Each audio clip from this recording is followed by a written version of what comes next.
Doctor संपदा मुंडे यांच्या कुटुंबियांची भेट घेतल्याच्या नंतर आज माननीय मुख्यमंत्री महोदयांना मी अशा प्रकारची मागणी केलेली आहे की या संपूर्ण प्रकरणामध्ये IPS महिला अधिकारी यांच्या अध्यक्षतेखाली एक SIT नेमून त्याच्यामध्ये इतर कर्मचारी अधिकारी सुद्धा महिला असावेत आणि त्यांच्याकडून SIT मार्फत या प्रकरणाची त्या ठिकाणी आमच्या डॉक्टर भगिनीची बाबतीमध्ये जी घटना घडलेली आहे त्याच्यामध्ये चौकशी लवकरात लवकर करावी अशा प्रकारची विनंती मी केलेली आहे आणि संपूर्ण जे आमच्या मुंडे कुटुंबीय आहे त्यांची सुद्धा ही प्रामुख्यानं मागणी आहे आणि विशेषतः त्याच्यामध्ये रोख जो आहे आणि जे चौकशी समितीच्या समोर जे स्टेटमेंट डॉक्टरांनी दिलेलं आहे त्याच्यामध्ये संपूर्ण रोष जो आहे तो पोलिसांच्याकडं त्या ठिकाणी गेलेला आहे। त्याच्यामुळं या बाबतीमध्ये SIT स्थापन करून महिला अधिकारी यांचीच IPS दर्जाच्या अधिकाऱ्याकडनं ही तपासणी व्हावी अशा प्रकारची विनंती केलेली।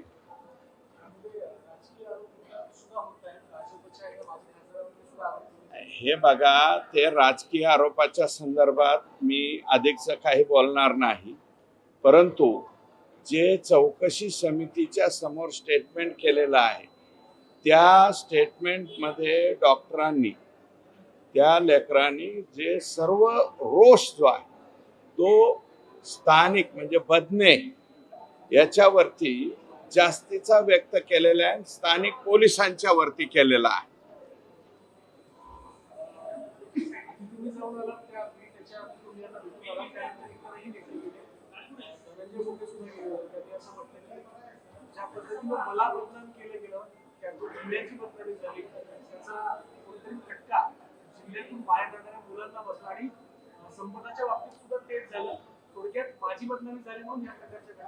हे पहा, तुमची बदनामी का झालेली आहे, तुमची बदनामी आणि संपदाचं प्रकरण हे कृपया एकत्र करू नका।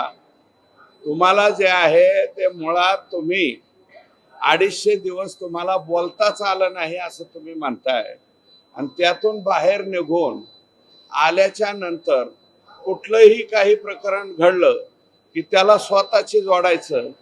तुम्हाला एवढं महत्त्व द्यायला सध्या बाकी कोणी तयार नाही। आमचा फोकस सध्या आणि मला असं वाटतं की संपदाच्या बाबतीमध्ये याच्यामध्ये राजकारण वगैरे कोणी करू नये। आमची एक डॉक्टर मुलगी आणि ते जे कुटुंब आहे मुंडे कुटुंब, एकाच घरामध्ये 5 ते 6 डॉक्टर त्या ठिकाणी झालेले आहे। या लेकराला 3 एकर शेती असलेल्या शेतकऱ्यांनी आणि शिक्षक असलेल्या त्याच्या चुलत्यानं त्या ठिकाणी शिकवलेलं आहे आणि अशा प्रकारची गंभीर घटना घडलेली आहे। मला वाटतं याच्यामध्ये राजकारणाचे जे काही तुमचे जोडे आहेत ते घुसडून घेऊन आणि आपलं काहीतरी प्रतिमा उजळवून घेण्याचा वगैरे कोणी प्रयत्न करू नये असं माझं मत आहे।